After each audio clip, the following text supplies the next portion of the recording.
Hello everyone, this is Lawn Lily, and today we're going over a comprehensive Yukiko guide for BBTAG 2.0. This guide will cover neutral, blockstring, oki, mix, teamplay, and her unique mechanic. To summarize the character, Yukiko is a zoner with a unique twist, focusing on utilizing weak, low-commitment projectiles for space, then uses that space in order to utilize her stronger options or put pressure on her opponents directly. She also has a unique damage scaling mechanic that can greatly dictate how you play. Yukiko is not a beginner-friendly character and has a lot of moving parts that may be difficult for new or even intermediate players to learn.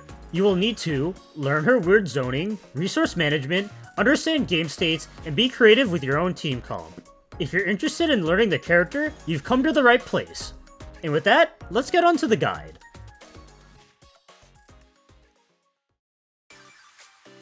Out of all of Yukiko's zoning options, her air fans are the most essential ones to know how to use. JB has 3 variations, J6B, 5JB, and 4JB. 6JB goes the furthest, 4JB is thrown closest to Yukiko, and 5JB is the middle ground. Her JB are low commitment projectiles, meaning you can easily throw out multiple in a short period of time. To do this, as soon as you jump, throw a fan. After the initial jump, you have a short period to do an air dash. After air dashing or double jumping, you can also throw another fan. You can also throw 2 fans in one jump or super jump. Fans are slow and dodgeable. You need to be on top of denying your opponent's options. Instead of trying to aim fans where your opponent actually is, try to predict their movement and place fans on their approach angles. Assists are hard for Yukiko to deal with due to lack of piercing projectiles. Try to throw fans to counter assists, or space yourself away from their effective range. Be aware, low hit stun on fans means they can actually be forward tech to start pressure. Stay vigilant, and change your zoning patterns if you notice you got a hit. JB is essential for you to know, but interweaving other options is core to Yukiko's gameplay. 214B is a unique projectile. It runs across the floor until it comes into proximity to the opponent or is manually detonated. Once detonated, it has a generous vertical hitbox and deceptively long active frames. It can be good as an approach denial tool or an assist prevention tool. It can even be used to reposition yourself due to effectively creating a wall. Keep in mind, 214B is slow, and the projectile will dissipate when Yukiko is hit or forced to block. In order to make best use of it, make space using your other projectiles. When there's proper distance and safety, use 214B to bolster your neutral presence. 2B is your dedicated anti-air. It throws 2 fans in a set diagonal direction. This move has 2 versions, 1 and 2B. Both versions are effectively the same, but cover different angles. 2B is unreliable on demand due to poor head invul, explodable dead zone, and high recovery. 2B should be used preemptively by predicting your opponent's options. Its slow and effectively infinite range means it covers a deceptive amount of space, making it a strong zoning tool. 2B is jump cancelable on hit and block. This is a useful trait if you need to avoid danger. 5B is a relatively quick ground poke that can be followed up with an additional fan. It has 3 variations, 4B, 5B, and 6B. Each version is practically the same besides the travel speed. You can also freely combine versions when you use 5BB. 5B's practical use is to check your opponent's ground approaches. It's also extremely useful for stuffing out neutral skip and thrust options. That being said, I would avoid using 5BB for neutral. It has high recovery and is easy to avoid. It can also be a useful assist checking tool, but I recommend calling an assist of your own to cover your dead zones. 214A acts as a quicker but riskier 214B. It retains the same hitbox and the ability to negative edge. It's useful for beating jump-ins, neutral skips, and is good full-screen check that can typically mitigate or beat assists. Keep in mind, 214A has hefty recovery, meaning it is less safe to throw out compared to 214B. JA is a deceptively strong air button, mostly used to control space when 2B may be unreliable. It's surprisingly good at contesting air buttons and can be used to approach. Now that you know the options that you should be using, let me go over 2 options that I recommend against using. A common mistake to make is to use 5A as a neutral tool. The move is vulnerable to breaking and leads to hefty punish windows. Only use 5A as a follow-up if you know it's safe to, or as a hit confirm. A move I don't recommend you use is 236X. The move puts a mine on the screen, which can be detonated, but it doesn't have a lot of range and it's hard to convert. Using it requires you to negative edge the button for a long period of time, which locks out your other options. Yukiko has a lot of neutral considerations, even some that I haven't covered in this video. To keep things simple, just focus on learning JB and slowly start weaving in other options as you get more comfortable. Yukiko will feel very unorthodox, so if you're having trouble, please don't hesitate to ask for help.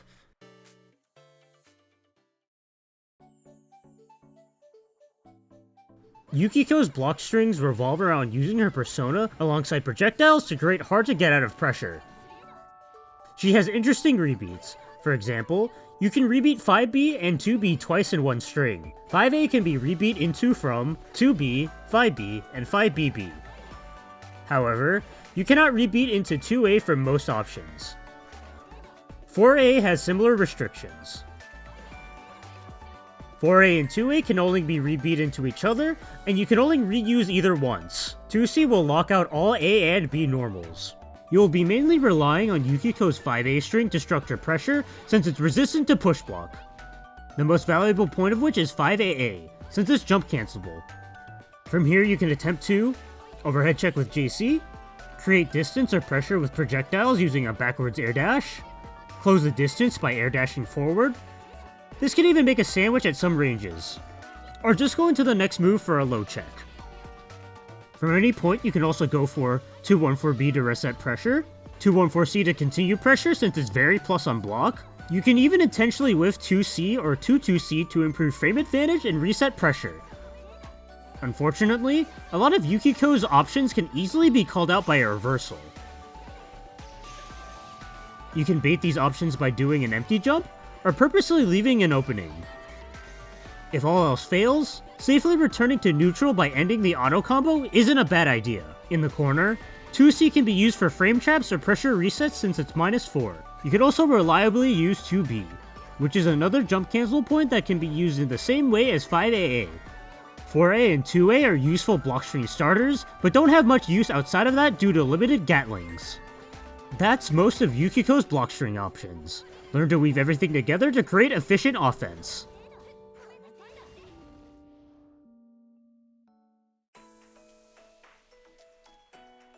Yukiko has one primary combo route. It involves looping 214B and 4AA as much as possible. They must be propped up high enough, usually with an assist or 214C. This can be looped until yellow diamonds, otherwise they will tech out. You then end the combo, ideally with a hard knockdown. Be aware, you may need to spend a bar for 214C and or air dash to pick up mid-screen. This combo does have height and range requirements, so spacing is important to know. If you know they're not in range for 214B loops, keep your combo short or spend a bar to compensate. Yukiko has a unique mid-screen damage cash out. Instead of saving meter to super at the end, it's better to front load the damage by chaining 214Cs. To do this, 4A, then loop 214C while moving forward slightly after each one. When you spent all the meter you want, do the standard Miragi loop for as long as you can. This combo also leads easily into cross raid, though you may need to cut the combo a little short. In the corner, some hits of 214C will not connect, resulting in less damage. Corner allows for new routing, though I don't recommend this due to harder and differing timings.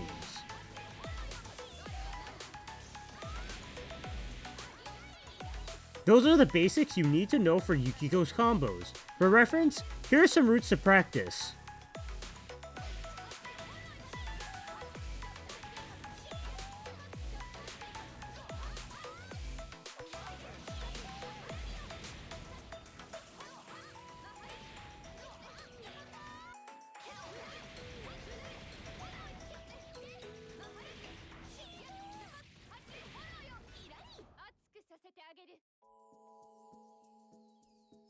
Yukiko's main corner save jump can be set up with a hard knockdown, typically for AAA. To perform this, once they've been knocked down, jump backwards. When you've descended to around this point, air dash forward, then press JA. If done properly, you should maintain corner, meaty, and cover all tech directions. The same concept works with 2-1-4B ender, though this has different timings. Be careful. Mistiming the safe jump can result in you getting hit or losing the corner. Against guard points and counters, doing J4B instead of JA can mitigate both while still hitting meaty. 2C is an alternative ender that allows for a safe jump without a hard knockdown. To perform this, do 2C and then do a delayed neutral jump. As you descend, press JA. This covers back/neutral tech. To cover a forward tech, jump backwards instead. The same concept works with 2-1-4A, though you will not need to delay the jump. J4B once again can be used to mitigate counters and guard points. Be careful, mistiming the jump can lose you corner and even get you hit. For both safe jumps, make sure to call an assist to help you maintain pressure and mix your opponent. Sadly, mid-screen, Yukiko doesn't have a lot of solid Oki options, though if you end with a hard knockdown or 2-1-4B, you can try to tech chase. If you push them far away after your combo, it's good to restart neutral with 2-1-4B. This is even safe against most characters' full screen options. Some Oki options I will not cover in this video, but I do have guides on this channel that go in depth on them. Those are the basics of Yukiko's Oki. Despite being a zoner, it's integral to maintain an aggressive playstyle when you can, so make sure to practice these. Yukiko has generally limited mix-up options, so she primarily relies on her JC to open people up. It's a flexible overhead that can be converted from anywhere on screen, as long as you have meter. However, it's very slow, making it easy to react to and punish. As a result of how slow JC is, 5C can be about as effective since they're both 26 frames. It's as easy to react to, but it is safe on block. A weird quirk you can use is doing overhead from fans. This reduces the gap between moves, allowing for frame traps. Tip throws are also a decent way to open people up. The most basic way to do so is using 2A. However, 2A can be unreliable because it's stubby and has high pushback. You can also throw cancel 5A and 5AA. Though this is also unreliable due to abnormal throw windows. JB can be used to great effect due to its low block stun. You can even intentionally whiff it on safe jumps for more ambiguous timing. 2-1-4B's inconsistent visuals can be used to set up throws as well. Since 2-1-4B is also a common push block point, you can purposely bait it out by whiffing it. If you do want to throw bait, air dash back JB is your go-to option. During Blockstrings mid-screen, air dash forward with JA can cause cross-ups. Just be careful, since this can be called out with DPs or anti-airs. On Oki, Yukiko can employ standard mix options such as empty jump low, delayed air dash and double overheads, even triple overheads at some heights. Yukiko generally has limited ways of opening people up, so making the most of what you have is important.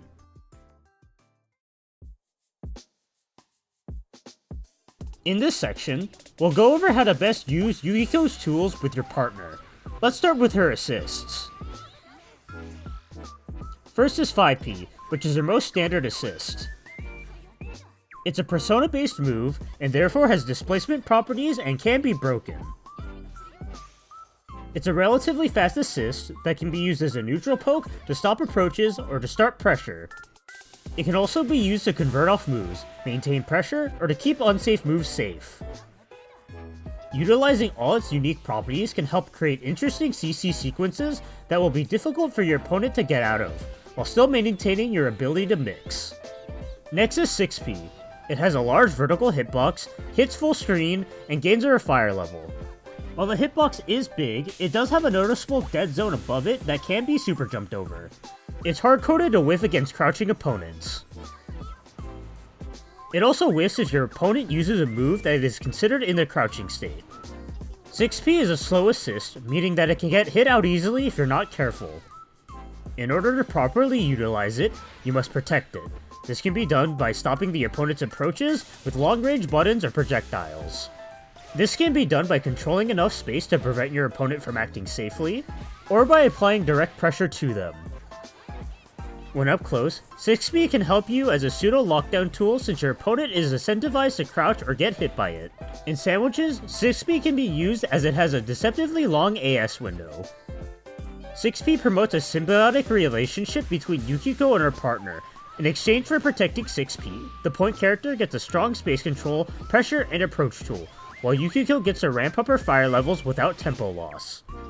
Next is 4P. It has a small, semi-active hitbox that quickly fades. The hitbox is unreliable, so its main use is to heal your point character as well as Yukiko herself. That being said, it does have projectile invulnerability. However, normal attacks will be able to still hit her. This property makes it only generally useful for zoners who can naturally put on pressure from a safe distance. Though because she just stands there and heals, one unique use for it is to goaded attack, which can be called out with a CC freeze frame. Avoid using this assist frequently, though there are some created uses for it, they are a bit too niche to actually be worthwhile a lot of the time. With her assist covered, let's go over some of the support options Yukiko has on point. 214A is one of your strongest active swap tools, since it's quick with a good hitbox. It's also a strong sandwich tool, letting you mix for most positions. JC can also be a good active swap tool. It functions as an overhead check. It can even set up unblockables or even hard to blockables. Just keep in mind, because JC is slow, it is vulnerable to reversals, so you need heavy lockdown to be effective. 214B is another strong AS tool. It's slow and helps with approaches or with space control.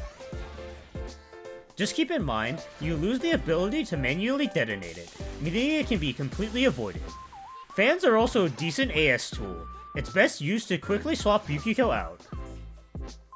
Its low block stun means you have to be quick to follow up. However, its low block stun actually makes it a really strong sandwich tool, making mix more ambiguous. Now that we've covered your options, here's the things you are looking for in a good Yukiko team. Strong neutral control assists, such as quick or active projectiles, or assists that can cover holes in her zoning. Characters that can utilize her kit to bolster their own neutral and pressure. And characters that can provide Fireboost setups through capture states. If you're interested in learning about Hilda, Yumi, and Nine as partners, I'll link a video by Kraken Atkins overviewing them. These are great teams, but if you want other recommendations, here are my two personal choices. If you're looking for a strong Yukiko-centric team, I recommend Batista, as she provides great neutral control assists and some boosting setups with 5P. Yukiko's assist can help her zone or apply pressure and increase her damage output. She can even use 4P decently well. If you're looking to use Yukiko as a backline, I can't recommend Oria enough. Orie gets her pressure, damage, and neutral significantly bolstered by 6P, and she's one of the best non-zoners characters at protecting Yukiko thanks to her great disjointed buttons. While this team may be lacking on pure Yukiko support, Orie provides solid enough options that are serviceable. Yukiko teams are quite complicated, and while many of them can struggle, Yukiko has a unique set of tools that'll bring a twist for any character.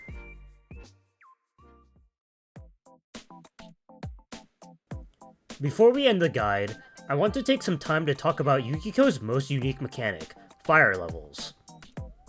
Fire levels will be displayed here. They're static and do not move based off Yukiko's screen position. Here's a specific breakdown of the multipliers, but all you need to know is more fire levels equals more damage. The biggest breakpoint you want to aim for is level 4, as it provides an efficient resource to damage ratio. There are two ways of getting fire levels, using 22x or 6p. 22A will give you 1 level, but takes 39 frames to complete. It's high risk, but low value. 22B is even slower, but gives you 2 levels in exchange. This is more useful when using hyperboosting setups. 22C is fast, gives 2 levels, but costs a bar. It can often pay for itself through increased damage, which boosts speeder gain. 6P gives 1 level and is gained when the persona appears. This means you can still get a level even if Yukiko gets hit. Regardless of how you get the level, gaining a fire sack will always cost you 500 recoverable health. Multiple factors exist that make fire levels complicated to implement, and there's a lot of variation between players. There are one of two mentalities you will tend to adopt with fire levels, a more balanced approach or a hyperboosting approach. A balanced approach focuses on getting levels incrementally throughout a match and doesn't focus too heavily on Yukiko. It aims to slowly build up an advantage and wants to optimize resources to ensure they're able to adapt to any situation. It needs more time to ramp, which can be difficult to afford, though it has a lot of flexibility on how you approach a matchup. Meanwhile, hyperboosting is a style that focuses on getting fire levels as fast as possible and is completely Yukiko-centric. Hyperboosting's goal is to end the game as fast as possible, through maximizing Yukiko's lethality. While explosive, it can struggle if you can't get levels quickly, and Yukiko is extremely vulnerable right after boosting. Whatever style you choose can depend on your preference, but also your team comp and matchup affect the decision. Regardless of what style you choose, here are some tips to properly implement Fireboost into your gameplay. Remember, boosting always comes at a resource cost. As a result, always plan ahead and be ready to compensate. Level 4 is your important breakpoint, and it's not a bad idea to spend some resources or time to get to this level.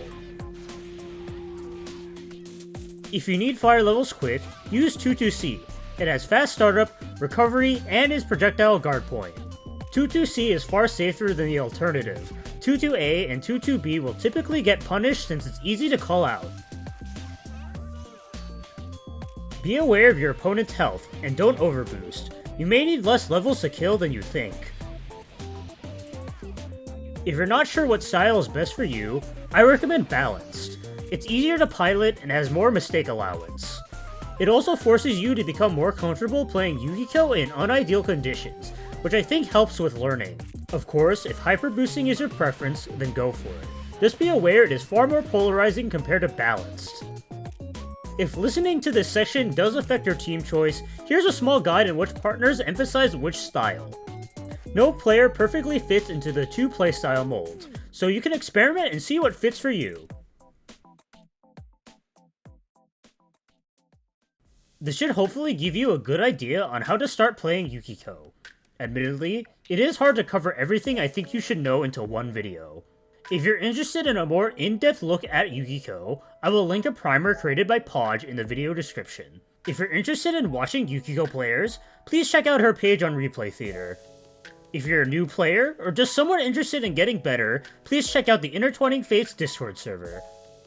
If you want Yukiko-specific discussion and resources, check out the main BBTAG Discord server.